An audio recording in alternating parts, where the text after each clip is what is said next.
Hello hello hello மக்களே, இது உங்கள் மேக்சிமஸ்.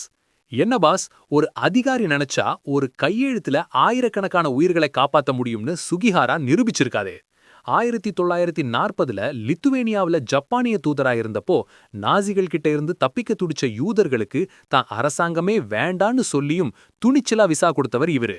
இதோ அந்த 7 ஜொலிக்கும் தகவல்கள். 1.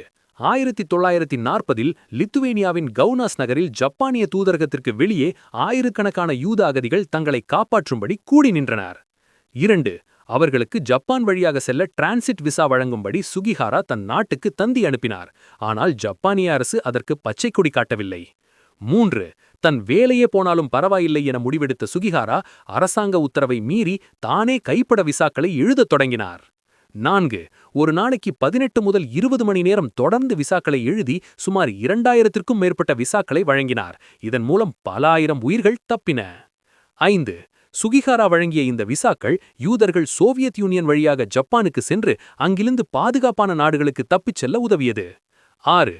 போர் முடிந்த பிறகு சுகிஹாரா என்ன செய்தார் என்பது பல காலம் ரகசியமாகவே இருந்தது. 1968இல் அவர் காப்பாற்றியவர்களில் ஒருவரான ஜோஷுவா நிஷ்ரி என்பவர்தான் இவரை கண்டுபிடித்து உலகுக்கு அறிமுகம் செய்தார். 7. மனிதாபிமானம்தான் முக்கியம், அரசாங்க விதிகள் அல்ல என வாழ்ந்த இவரை இஸ்ரேல் நாடுகளுக்கு இடையில் உள்ள நீதிமான் என கௌரவித்துள்ளது. பாஸ், இவரோட இந்த அதிரடி முடிவை பத்தி அப்போ இருந்த ஜப்பானிய அரசு என்ன நினைச்சிருப்பாங்கன்னு மக்கள் என்ன பேசுறாங்க தெரியுமா? அரசாங்கத்துக்கு விசுவாசமா இருக்கணுங்கிறது சரிதான், ஆனா உயிர்கள் போகும்போது கை கட்டி வேடிக்கை பார்க்கறது கொடுமை. சுகிஹாரா செஞ்சது டிசோபீடியன்ஸ் இல்ல, அதுதான் உண்மையான ஹியூமனிட்டி. ஒரு வரலாற்று ஆர்வலர் பேசிருக்காரு. கண்ணா, பேனா முனையில இருக்கிற சக்தியை வன்முறைக்கு பயன்படுத்துறவங்க மத்தியில அதை உயிரை காப்பாத்த பயன்படுத்தினவர் தான் நம்ம சுகிஹாரா. அந்த விசாக்கள் வெறும் காகிதம் இல்ல பாஸ், அது ஆயிரக்கணக்கான குடும்பங்களுக்கு கிடைச்ச மறுவாழ்வு.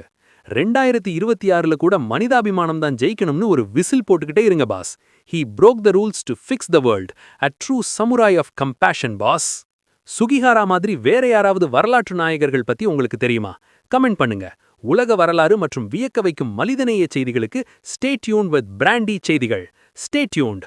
உண்மையை லவுடா சொல்வோம், குயிக்கா சொல்வோம். This is Maximus signing off. Keep watching. Bye bye. ஒரு விசில் போடுங்க பாஸ்.